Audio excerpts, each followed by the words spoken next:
to a brand new episode of Nerd Central.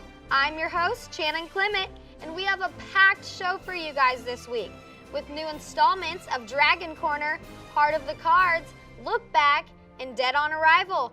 Plus, we have round 2 of our Best Star Wars Character Tournament. But first, let's talk about the news of the week.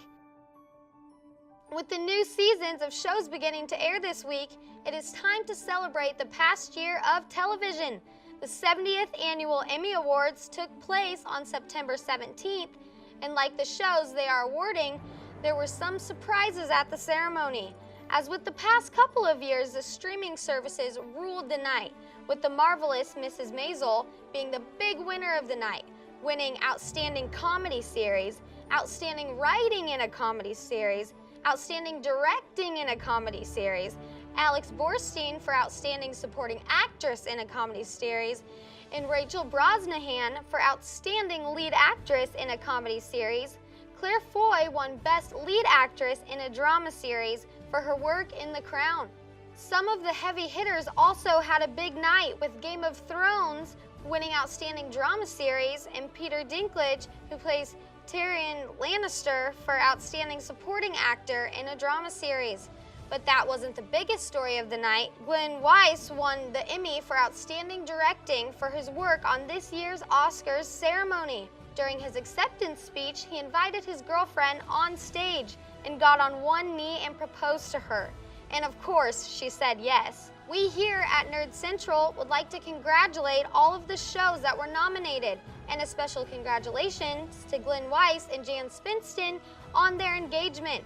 You two made the night one to remember. Now let's head into the next installments of Dragon Corner and Heart of the Cards. Take it away, guys. Hello and welcome back to Dragon Corner. Last week we talked about why Goku is so unique as a martial artist. This week we'll cover why Goku is unique as a genetic specimen. To understand this, we'll need to go back 41 years before the events of the upcoming film to August age 739, when an old man named Gohan found a 3-year-old child in his backyard. He soon discovered that the child had a tail and would transform into an Uzaru, or Great Ape, if he looked at the full moon. Okay, maybe we need to go back a little bit further. Gohan's discovery of Goku was no accident. Goku didn't simply appear out of a cabbage patch, he was sent to Earth from outer space. This is because Goku is a Saiyan. Originally from planet Sadala, the Saiyans are a barbaric race of space cavemen. Their home planet was destroyed by civil war, leading them to take to the stars to find a new home on planet Plant. The remaining Saiyans had difficulty coexisting with the planet's natives due to their advanced technology and general civility, leading to clashes. The Tuffles, as they were known, had an advantage in weaponry, but the Saiyans had a biological response. Saiyans are born with tails, which are usually wrapped around their waist during battle due to their sensitivity. The tails are indicative of a greater Saiyan trait, namely their ability to absorb radiation from reflected light. This kind of radiation is called Blutz waves, and a high enough dose triggers a transformation into an enormous were-ape! After Planet Plant's centennial full moon, the Tuffles were eradicated and the planet renamed to Vegeta after the Saiyan King, which is apparently a family name because it's the name of the most recent king as well as the heir to the throne. After displeasing Beerus, the god of destruction, the destruction of planet Vegeta was ordered. Although the Saiyans loyally served the Emperor of the Universe by conquering and selling planets in exchange for technology, Frieza couldn't deny a request from a god and found Saiyan culture primitive, so the order was executed with gusto. A Saiyan named Bardock foresaw Frieza's betrayal and sent his son away from the planet a month before its destruction. He would lead an unsuccessful revolt and perish with Vegeta. That's where we pick up with Goku. Goku was an infiltration baby, trained to grow up for a few years on a foreign planet, then take it over and report back. Due to a head injury, Goku is an amnesiac, bringing out the softer side he inherited from his mother, Gine. Despite this, his transformation into a great ape left him wild and destructive, even unknowingly killing his adoptive grandfather sometime shortly before the start of the series. Over the years, Goku has lost and regrown his tail several times. He finally removed it permanently in exchange for reinstating the moon, which Master Roshi had destroyed to prevent one of Goku's rampages. Goku's oldest son, also named Gohan, had a tail that caused him to retread a lot of his father's ground, including the destruction of the moon. Saiyan tails were eventually phased out due to series creator Akira Toriyama growing tired of drawing them, as well as having difficulties deciding how to integrate them with normal clothing. He would explain this choice by stating that despite the Great Ape form's massive power, tails themselves were a weakness, and after reaching a certain level of power, Saiyan bodies would adapt to avoid reacquiring them. Saiyans from the main series' sister universe, Universe 6, are more civilized, so they still live on planet Sadala, and they're stronger, so they've completely evolved beyond having tails at all. Saiyan tails are a fan-favorite feature in Dragon Ball lore despite their infrequent appearances. It's unclear what role they will play in the upcoming film, but their inclusion will not be nearly as significant as next week's topic, the legendary Super Saiyan. Be sure not to miss the next Dragon Corner. Hello and welcome to Nerd Central's Heart of the Cards with your host Bradley Justice. I will be taking a deep dive into the anime juggernaut that is Yu-Gi-Oh! Or what I like to call the Friendship Show. Fighting on the field because revenge leaves you with nothing except more bad feelings, Duke. And if you're truly sorry, the best thing to do is be friends. I am sorry. And you're offering me something better than winning. Friendship always is. Huh? This week, I will be explaining about Season 1 of Yu-Gi-Oh! Duel Monsters, or better known as Duelist Kingdom. But first, I need to talk about the rules of Yu-Gi-Oh! And some of the cards' concepts. Spell cards. Originally known as Magic cards before Magic the Gathering decided to lean over and whisper, "Hey, you should sort of change the name of those." Hence the name of the change of the green outlined cards. Trap cards. These cards are used for mind games. Throw your opponent off guard with a surprise trap hole that destroys the opponent's monsters once it's placed, or one of the most powerful traps, Mirror Force, where it destroys all your opponent's attacking monsters. I consider this card a light pink color concept. Normal monsters.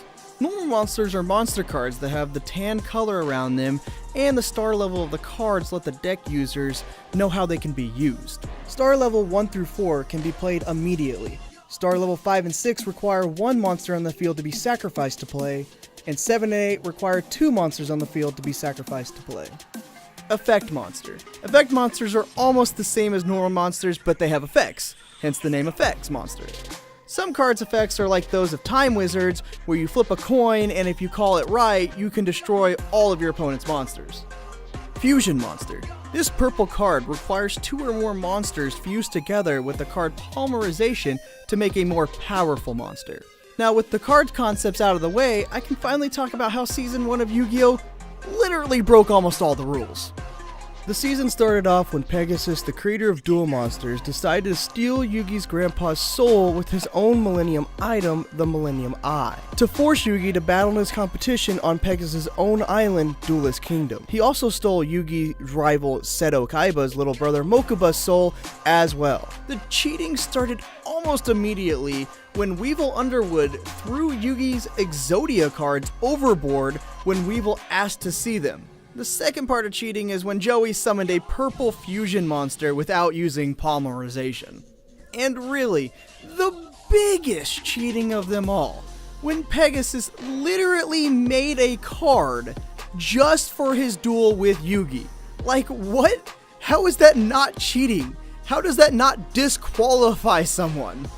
The season had some extra episodes after Duelist Kingdom where Seto Kaiba gets trapped in cyberspace and the Pharaoh has to stop Duke Devlin from taking over his grandpa's business and beat Duke in his own game, Dungeon Dice Monsters.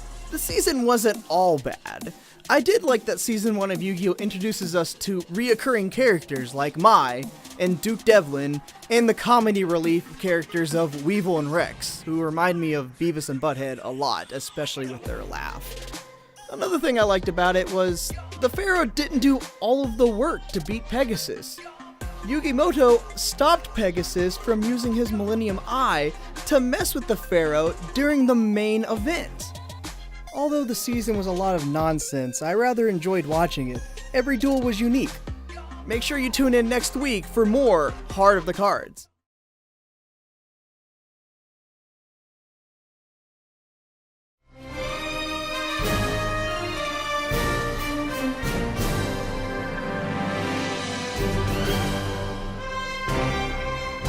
Welcome back to Nerd Central, and you just watched the next installment of Dragon Corner and Heart of the Cards. We have some more news for you guys. Last week, we covered the first official look at the upcoming Marvel Studios film, Captain Marvel. Marvel upped the ante this week. On September 18th, Brie Larson appeared on Good Morning America and debuted the first official trailer of the film. It starts with the most 90s thing imaginable. Captain Marvel crashes into a blockbuster video. As we covered last week, this film is set in the 90s and will show us what characters that we have seen in the MCU looked like almost 30 years ago, including our first look at Clark Greg's Phil Coulson. What people are really talking about is a part of the trailer where Captain Marvel seemingly punches an old lady on a subway car. We here at Nerd Central hope that that lady is a member of the Skrull. If not, Captain Marvel could become a completely different film than we think. Along with the trailer, Marvel showed off the first poster for the film. The film will be released on March 8th, 2019. I'm not what you think I am.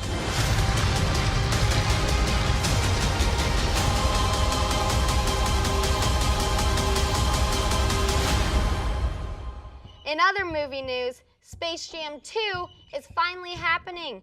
Ryan Coogler, the director of Black Panther, has signed on to produce the LeBron James-led film.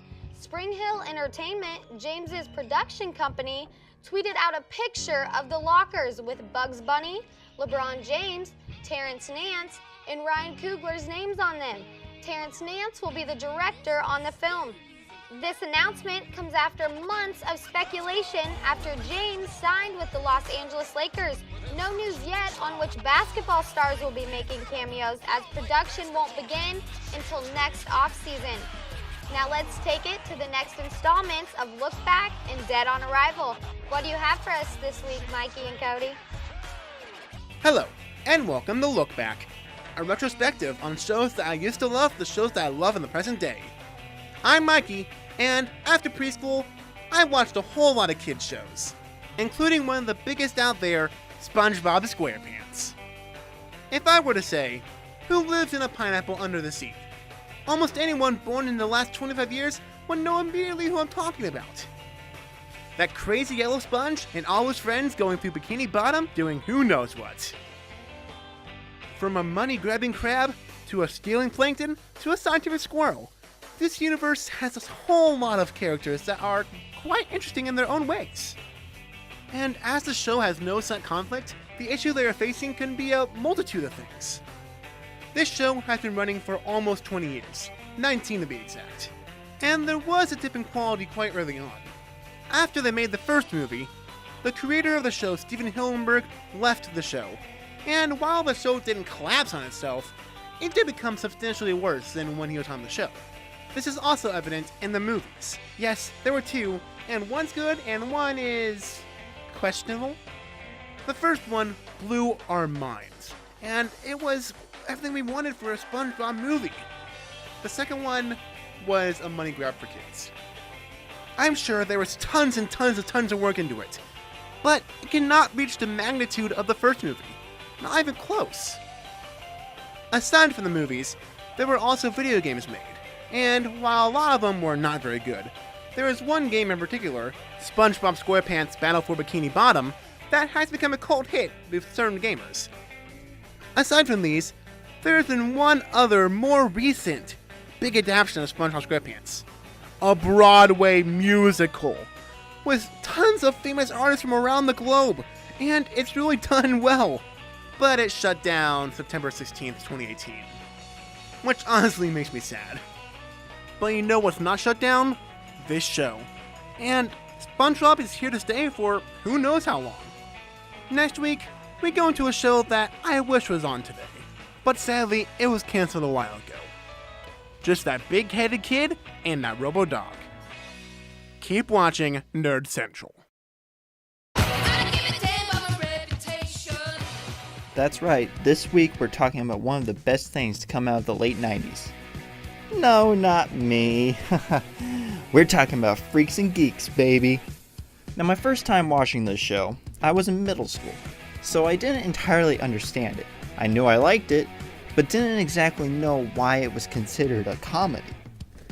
Rewatching it for this review though, holy crap, this show is far funnier than anything I've seen on TV in the last 10 years at least. Freaks and Geeks is the ultimate coming-of-age story, showing both sides of the average 80s high school. The freaks, who are the white trash of the bunch, and the geeks, us, making it extremely relatable to almost everyone. It's how high school really was, not the censored family-friendly version most things try to trick you into believing today. In my middle school Cody years, I pretty much only cared about the geek side of the show. Watching the little nerd desperately attempt to grab the affection of the pretty cheerleader was pretty much the only thing I had experience in, and the only thing I could relate to. But now college Cody has been through more, and can understand every character and look back laughing as I was in similar, awkward, and cringy situations. The show was mostly created by Paul Feig. I know, right? He actually made something good. And some of you are looking at the cast thinking, hey, they look familiar. That's because many big names' careers started here, including James Franco, Seth Rogen, Sweets from Bones, Laurie from Cougar Town, and Marshall from How I Met Your Mother. The series ran on NBC for one season, and is significantly better than most NBC properties. What brought on the axe to this gem? Well, NBC wasn't happy with the realism of the show, and asked Paul to make season 2 lighter and more happy. Paul refused, as it would ruin the masterpiece. So, NBC canceled it. From Dead on Arrival on Nerd Central, this is Cody Nance saying, he hates these cans! Thanks, guys. A little bit more news for you guys. Netflix has announced Avatar: The Last Airbender is getting a live-action reimagining of the animated series of the same name. This is not the first time they have tried to make Aang and Gang in live action. Back in 2010, M. Night Shyamalan released The Last Airbender, and let's just say it wasn't the best adaptation of the source material. Let's hope this time around goes much better. The showrunners of the animated show are returning to run the live action show. That might be a step in the right direction. We'll just have to see. Production is planned to start sometime in 2019. So don't expect the show until at least 2020. Another streaming service is gearing up for a launch next year, but we are slowly getting details on what new shows are coming to the service. According to reports, Marvel will have some of its characters in their own series. The characters Loki and Scarlet Witch, with more to be announced at a later date. Now, before you submit those audition tapes to play for those characters, the reports state that Tom Hiddleston and Elizabeth Olsen are to reprise their roles that they have brought to the big screen.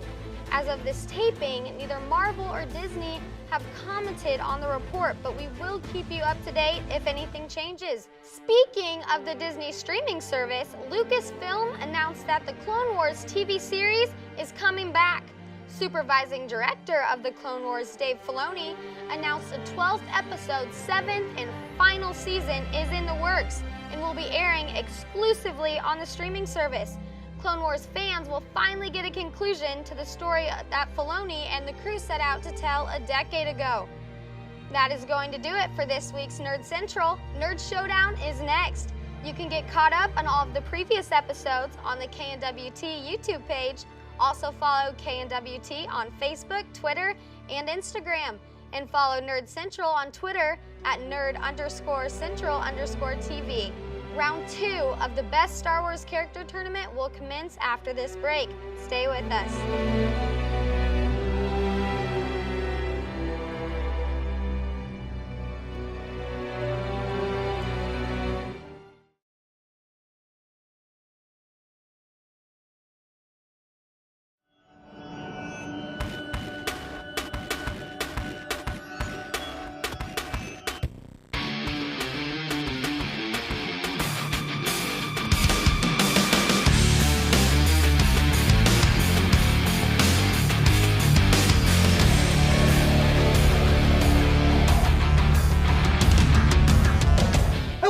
Welcome to Nerd Showdown, the part of Nerd Central where we battle it out on a particular topic we have no business debating. I'm your host, Evan Van Zant, and with the Blu-ray release of Solo, a Star Wars story this week, we again ask the question, who's the best character in the Star Wars galaxy? The winner of this showdown will face Nina Parker and the character of Rey for the chance to face our Star Wars champion in the spring. Vying for a spot in that match, I have Weekend Sports Kickoff producer Caleb Winslow and junior here at Northwest, Blake Jones. Caleb, why don't you start us off? Why do you believe that Darth Vader is the greatest character in the Star Wars galaxy? Well, if you look at it, Darth Vader, father of Luke and Leia. So without Darth Vader, there really isn't much of a franchise to have an existence for all of us fans to love. Also, he is responsible for killing the Emperor, and he also brought most of the galaxy into one giant empire with help. So he has a lot of things going for him. He also may or may not have killed my opponent's character here when he was still Anakin, but that still matters because he, even though Count Dooku may have chopped off Anakin's hand, Anakin did get back at him by chopping off both of his hands and then killing him with his own lightsaber. There's a lot of similarities between Count Dooku and Anakin. They were both Jedi originally, trained by Jedi Masters, and they both were tempted to the dark side by the same Sith Lord. But Count Dooku was easily defeated even though he was the most powerful Sith Lord of all time until Darth Vader took that spot from him. I like to think that Darth Vader is still Anakin Skywalker, even though they have a lot in common, both Anakin and Count Dooku. They both were almost forced to kill their masters, where Anakin was tempted by Lord Sidious to kill Dooku, and he did do that, I'll give you that. But Luke, on the other hand, was also in the same predicament and overcame that.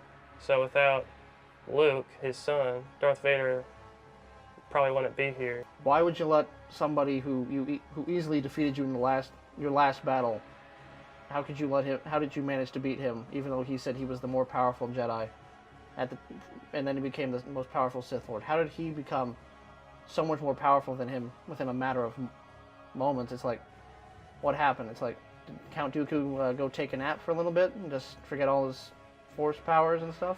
Without Count Dooku, the leader of the droid army, Qui-Gon Jinn would have never needed a reason to recruit Anakin to be a Jedi in the first place, and therefore Anakin would never be a thing, and Darth Vader would never exist, and the Republic would still be in power, and the Empire would never have any reign at all in the galaxy. That's going to do it for this week's showdown. And this week, the winner is Blake with Count Dooku. You can head to Nerd Central's Twitter to show your support for this week's showdown. Nerdmageddon is coming up next. You can catch Weekend Sports Kickoff at 9 p.m. right here on KNWT Channel 8. We'll see you next week on Nerd Central.